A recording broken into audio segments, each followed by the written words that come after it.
Le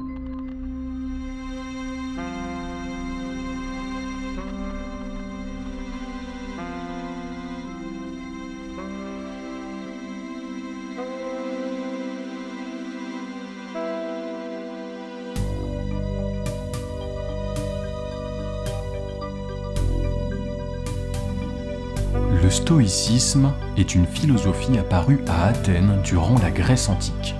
Elle était enseignée à l'école du Portique, stoa en grec.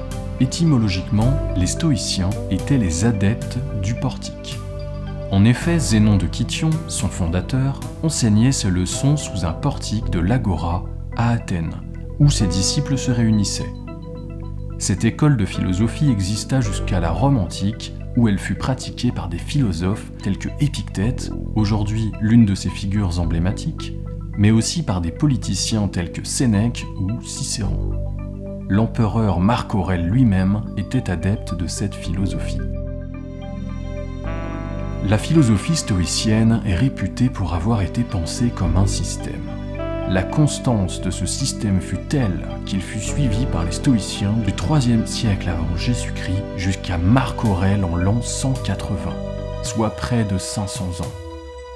Celui-ci évolua au fil du temps en intégrant d'importantes variations proposées par les stoïciens influents. C'est pourquoi lorsque nous parlons des stoïciens, au sens large, nous faisons nécessairement des approximations, puisqu'un stoïcien sera différent en fonction de la période dans laquelle il se situe. Mais cette philosophie a su conserver assez de constance pour que nous puissions comprendre de quoi il s'agit en évoquant le nom des stoïciens. En tout cas, c'est ce que les documents que nous avons semblent indiquer. La pensée stoïcienne nous est parvenue grâce à des témoignages et des écrits de stoïciens tardifs ou d'historiens récents. Plusieurs siècles de manuscrits sont désormais perdus. Parler du stoïcisme, c'est donc parler uniquement de ce qui nous est parvenu de lui. Beaucoup de témoignages nous sont par exemple transmis par l'ouvrage de Diogène Laërce, Vie, doctrines et sentences des philosophes illustres. C'est l'une des seules traces que nous avons de l'existence de certains philosophes grecs, dont des stoïciens. Le travail d'historien peut sembler bien subjectif. Celui-ci ne peut s'affranchir d'interpréter les données qu'il a devant lui. Données qui sont des fenêtres sur la réalité lointaine d'une autre époque. Et de plus, ces fenêtres ne donnent pas à voir l'ensemble de la réalité. Il lui faut donc faire des hypothèses. Cela est vrai aujourd'hui, et l'était pour Diogène Laërce qui n'a pas pu échapper à cette réalité. Diogène Laërce semble avoir vécu au IIIe siècle de notre ère, mais certaines sources le situent bien plus tard dans le temps. Cela veut dire qu'il relate des événements antérieurs à lui d'au moins 500 ans. Diogène parle donc d'une époque qui lui est très lointaine et étrangère. Nos historiens, pour parler des premiers stoïciens, se servent donc du témoignage d'un historien du passé, Diogène, ayant lui-même utilisé d'autres témoignages d'un passé.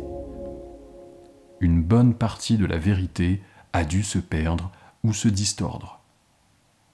Les documents et témoignages que nous conservons couvrent tout de même une bonne partie de l'histoire du stoïcisme, depuis sa création jusqu'à la fin de son école.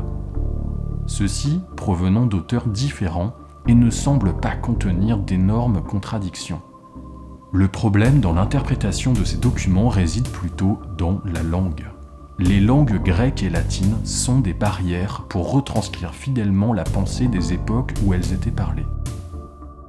Déjà parce qu'elles sont très différentes du français, mais aussi parce qu'elles ont toutes les deux évolué au cours même de leurs existences. C'est pourquoi une étude de ces deux langues est importante pour comprendre les philosophes antiques. Un énorme travail de traduction s'avère nécessaire.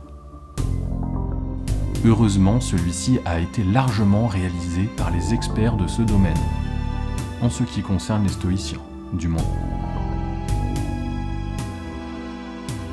Avec cet énorme travail de recherche réalisé par les historiens, philologues et philosophes, nous pouvons parler des stoïciens.